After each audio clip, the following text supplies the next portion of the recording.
In this episode of Dr. Dave's Diversions, we're going to revisit my Doscembr project from last year, talk about CGA graphics, and a present or an Easter egg that I hid for you last year that no one's found yet. So stick around.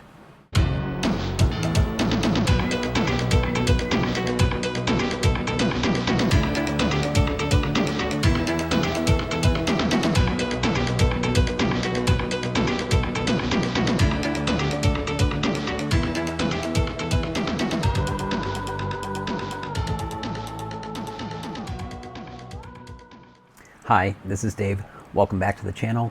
I haven't made a video in a little while, but I thought I wanted to get this one in before the end of December, just because it was specifically about DOS. So, as I said in the opening, this is going to be about a graphics program that I did a project on last year. You don't need to go back and look at that project. I'll introduce you to the things today. But what I said is I left an Easter egg in one of the artifacts from the project. I have another video about software artifacts, basically just things left as a side effect of the development process. In this case, one of the artifacts was an image that I showed last year here on the screen in the background while I was talking. And what it is it's from the channel Dave Just Dave. Dave Just Dave did a PNG multicolor image logo for Doscembr last year. And just to have in the background or to use it as fodder for my paint program, which is what the project was really about, how to do assembler programming under DOS for the high-res CGA screen.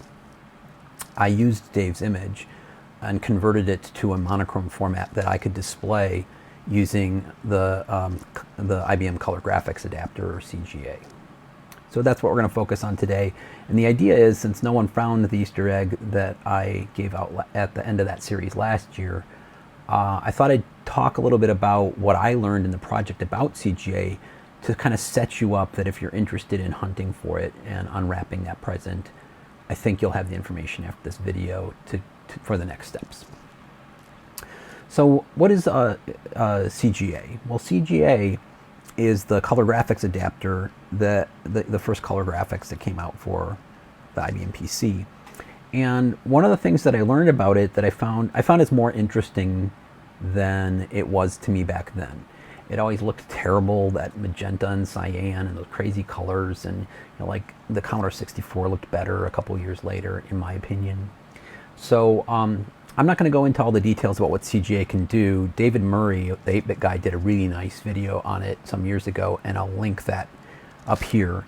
And you can also find a link to it in the description for this video. But CGA is more capable than we thought it was at the time. And it happens to be the mode that I meant to use with my program called minidraw, which was the drawing program that we explored last year. Minidraw, looked like this. You can draw things on the screen. And as the final demonstration, I used Dave's logo and modified it a little bit and dropped that image file at a pastebin URL that you can find linked in the description for you to pick up, and said, hey, I hid a message for you in there. So that's what we're going to pick up now. Now CGA, the reason why I think I learned that it's more interesting, this is what the original card looked like. And the curiosities I see with this card is, first, it's a long card and it's low in the part that doesn't connect to the 8-bit ISA bus. So it might not even fit, for instance, in a Commodore Amiga, which is where I was doing my project, because it needs the portion of the slot down as deep as the ISA slots to be open towards the front of the machine. But if we look at more details about the machine, well, let's look at this other diagram and some characteristics of it. So front and center, you see the 6845 CRT controller. That's the Motorola 6845. It's called the CRTC for CRT controller. And that is not a unique chip to the IBM PC. It was used in a number of machines in the late 70s, just before the PC came out. And if you know the PC story, one of the ideas was to use mostly commodity equipment to build that thing when IBM was doing it. So they grabbed an existing CRT controller and used it in a slightly different way than some of the machines do. What other machines use it? The Commodore PET uses it. The Commodore CBM 8032 uses it in high-res text mode. Some cards for the Apple II use it. So people knew that chip at that time and what capabilities it had. So if we look back at the card here, it has a character ROM over on the side. It's got some curious things like a light pen connector. If you remember back in this time, the late 70s and early 80s, we didn't know that mice were going to be the preferred form of input. Light pens were being dabbled with, and the interesting thing about a light pen, well, first off, it relies on the CRT because it actually observes the beam passing across the screen together, so it has to be tightly coupled to the video. And so that's why there's a light pen connector on the video card, because you want the machine to be able to tell you when the light pen has just seen the beam scan across, because then you can locate it physically on the screen. Of course, we don't use that anymore. And then it had a composite output and RGB and fitted in an 8-bit ISA slot. And that's about all that's interesting about the card. What this diagram doesn't mention is in the lower part there, there's 8 chips that are the chips that make up the 16K bytes of memory that are on the card. So that's a huge limitation, right? 16K of memory, and that means, for instance, in the mode that I used, 640 by 200, that's the that size, the maximum size, is dictated by how much memory is here. If you just use 1 bit per pixel, you need about 16K bytes to show a 680 by 200 screen. So that's the 6845, and going to delve into, so that dictates some of the characteristics of the way CGA works. Now in that project, we used DOS and the BIOS in the PC and the mouse driver to build that application, to build that drawing program. And the drawing program is also available for you for download. If you want to use that as part of your Easter egg hunt, you can. That's one of the possible paths to finding it. But I'm going to go to the screen in a little bit and show you how, I decided to show you how I got Dave Just Dave's PNG image into that memory, that CGA 16K of memory, to display in my paint program and allow me to manipulate it. Because just that exercise, that'll give you an idea of how the CGA memory is managed and how you might find an Easter egg in an image file that is basically a copy of that memory, and that's what's available in the link in the description below. So we're going to shift over to the screen, run some commands. I'll show you a little bit of the source code so you can understand how I converted the doscembr logo into this CGA specific memory format. And then I'll come back at the end and give you my final thoughts. All right, so here we are at my Mac laptop screen. Actually, we don't need to be on DOS to do all these things. And I'm in a working directory where I have a various set of scripts and image files that we'll take a look at. So first things first, I said this image that I'm showing you here, the Dave Just Dave's one, this is the file called DOS space white.png right there. So the first thing we want to do is take that file and convert it to a monochrome format, and preferably also in the size we want, which is 640 by 200. If we look at the file now, DOS white.png, it's quite large because you did this nice high res, 8-bit color image. So what we're going to use is a package called Image Magic, sort of a Swiss Army knife for working with imagery under Linux and Unix platforms, and it's been ported elsewhere. Like I said, I'm running it on Mac OS here. In the DOS white.png here, so the way we would convert that file called DOS white.png to a new file I'm going to call dos-small.png, because obviously the 640 by 200 monochrome one is going to be much smaller, is we say we want to resize the image to 640 by 200. The exclamation point means I want it to be, the output to be exactly that size, not scaled just proportionally to whatever the input was. And I want the color space to be gray, the threshold to be 30%. In Dave's image here, you can see in the letter O, he used 2 colors, that's sort of pink and blue, to get that stippled effect. We want it to separate those between the 2 colors so that one is white and one is black, because we're using monochrome. So I played around with the threshold and found that 30% does that, and we create this new file. So now there's a file called dosmall.png, and it's exactly what we want: 640 by 200, 1-bit grayscale, non-interlaced. So, so now that we have that file, now how are we going to turn that PNG image, which I'm showing you here in black and white, how are we going to turn that into the format that minidraw uses, which was, minidraw's sort of proprietary or weird file format was, it's actually literally a copy of the 16K video area written to a floppy disk at the time. And that's the file called SAVED.PIC or the doscembr.pic that is available to you at the link in the description. How are we going to turn that PNG image into that? Well, ImageMagick to the rescue again. Instead of using the command line version of ImageMagick like the convert command, which we just used, ImageMagick's API that convert uses is available as a C library, and people have wrote extensions to it in other languages like Perl and Python. And I'm a Perl programmer, so I wrote a tool called PNG to CGA 640 by 200. And this is the script. So you can see this is the one I wrote last year to convert Dave Just Dave's image so that I can show it on the CGA screen. So it uses ImageMagick. It has one subroutine called just CGA it, turn the file into a CGA image, creates an ImageMagick object, reads the file, and then we go into this function called just CGA it. So ImageMagick is super cool, regardless of what the input file format, whatever, JPEG, TIFF, PNG, whatever, it just lets you access the individual cells or pixels in the bitmap as by calling functions.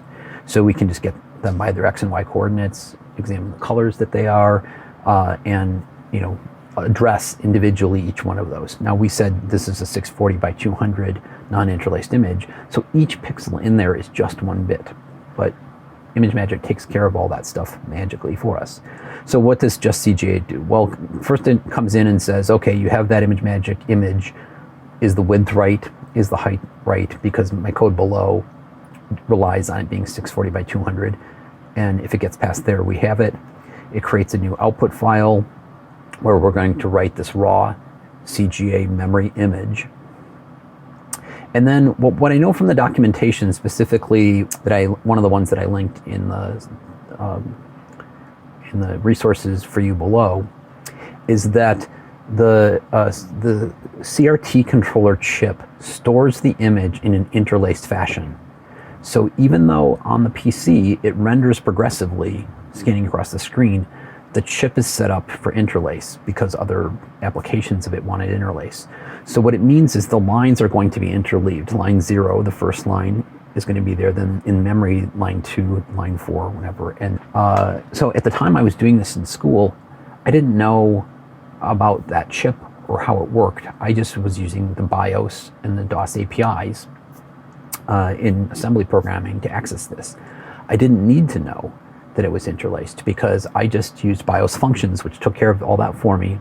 And when I used a DOS function to write a copy of that memory to a file, it took care of everything. There was no, basically it's going to be interlaced in the raw image file, but I didn't need to think about that because my file format then, when I reloaded it back in, it just got slammed back into memory and everything looked the way that it should. But now we have to start paying attention. What does the interlacing mean? The two common ways you would deal with interlacing as you're looking at the image and you're going across line by line, processing it, is a first common way is you would just say, am I on an even or odd line? And that's the modulus function or the modulus operator, which is like the percent sign in most programming languages. So you can ask if the line you're on is even or odd and act accordingly. All right, had a little bit of a layer change in the video there, but let's pick up where we left off.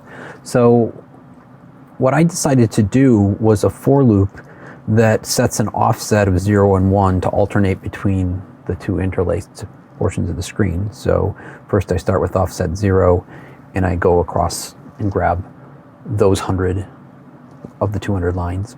Then I go to offset 1 and that gets the odd numbered lines as I skip across that. So that was the strategy. So how did that work? Just knowing that the image was interlaced, converting the non-interlaced version of the PNG image to this raw format that I'm targeting for the CGA's 16 kilobyte graphical memory, or its frame buffer. Well, let's open this file called doscembr.pic to CGA 640 by 200 first try, and look at what that looks like. So, here was my first try at that.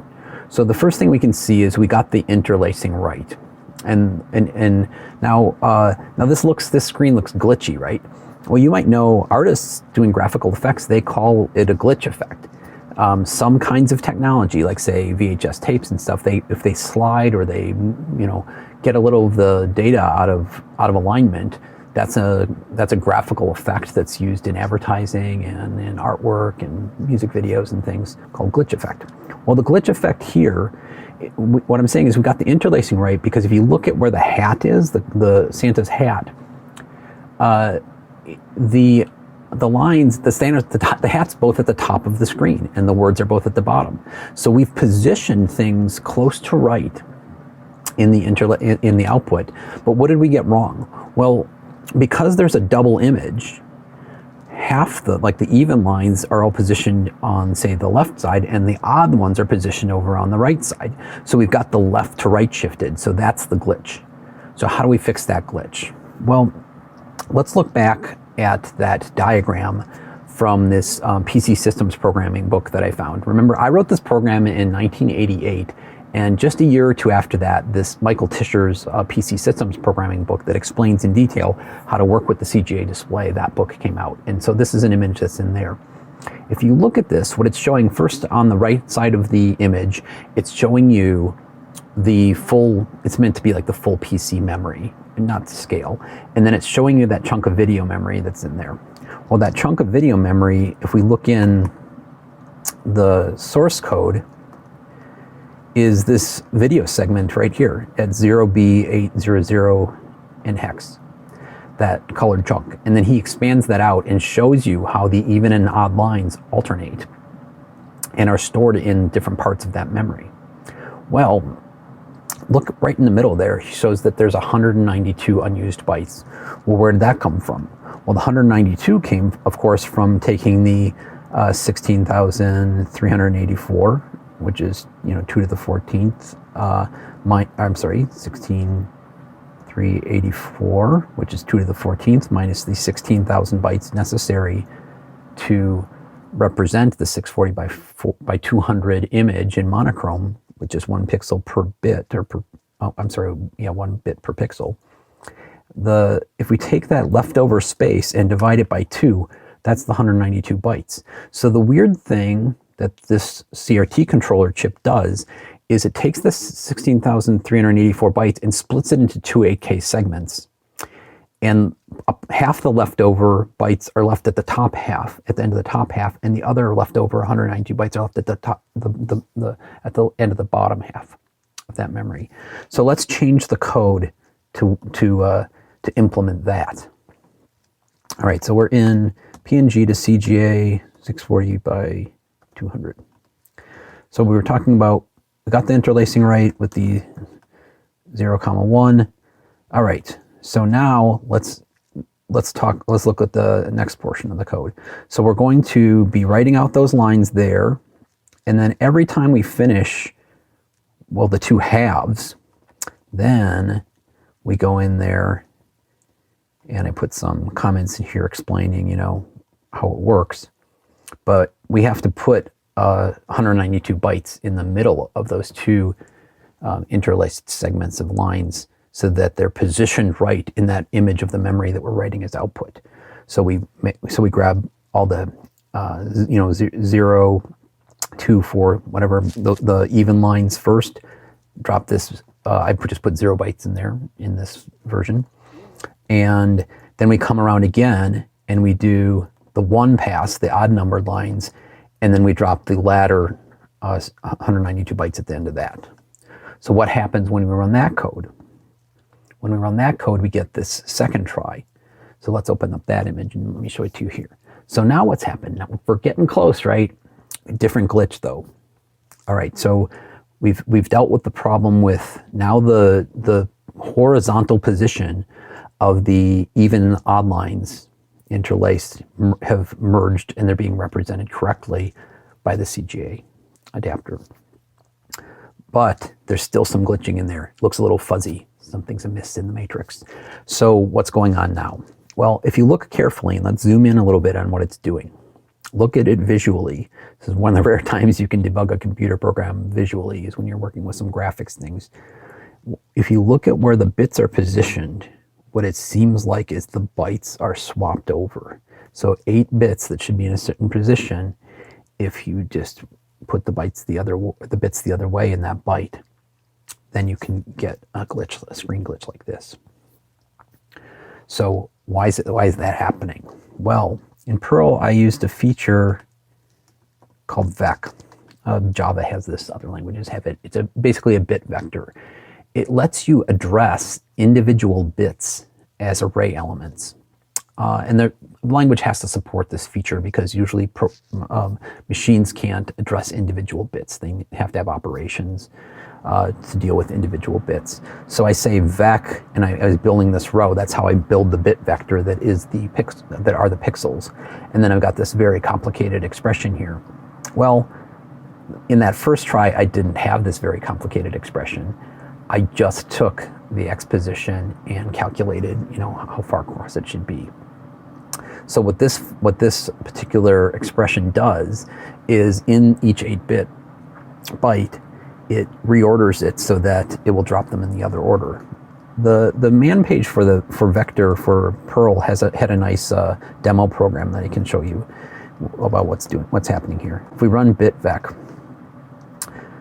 it's basically saying if you use a Perl vector and populate it, the first bit that you put is going to be positioned there, and then the next one there, and the next one there, and you see how it's working up from this from right to left, and that's, as we're counting up, that's getting us this swapping of the bits in the byte around. If we modify this program to use that expression that I wrote last year, and use that as the position is set, then we get, as we count up, we get a bit vector that looks like this, and that's what my code in those loops expected. It is trying to walk across the lines and position the bits that way. So that's the change that I made. Now when we run that with that modified version, this is what we get as the output, and it looks right this time. So we fixed it. So what we've learned here is the memory managed by the CRTC, the Motorola CRT controller chip, is managing its 16K memory. First, it's interlacing the lines. If there's any leftover, first off, it splits them into 2 segments with the even and odd lines between the 2. And then any leftovers are going to be at the end of that and assembled in 2 places.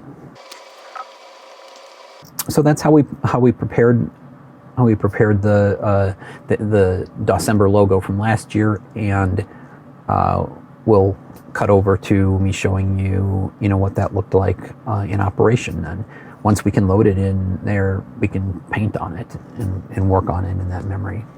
And we could do something like, if you've got the balls to change Dave's image, we could make it a happier holiday. Maybe some more exotic hat than we had before. All right, so that's the technical detail that I think will set you up if you're interested in hunting for that Easter egg and unwrapping that present. Here's a visit from the ghost of Dr. Dave Past, giving you the rundown from last year. One of the things that I did along the way, just for fun, that image file that you can download, that's a gift for you. The first one, the source code in the image file itself is unwrapped. The next one's wrapped, and you're going to have to figure out what it is. What I've done is I've hidden an Easter egg in the doscembr.pic file that you can download. All right. So if you find the Easter egg, send me an email if you like.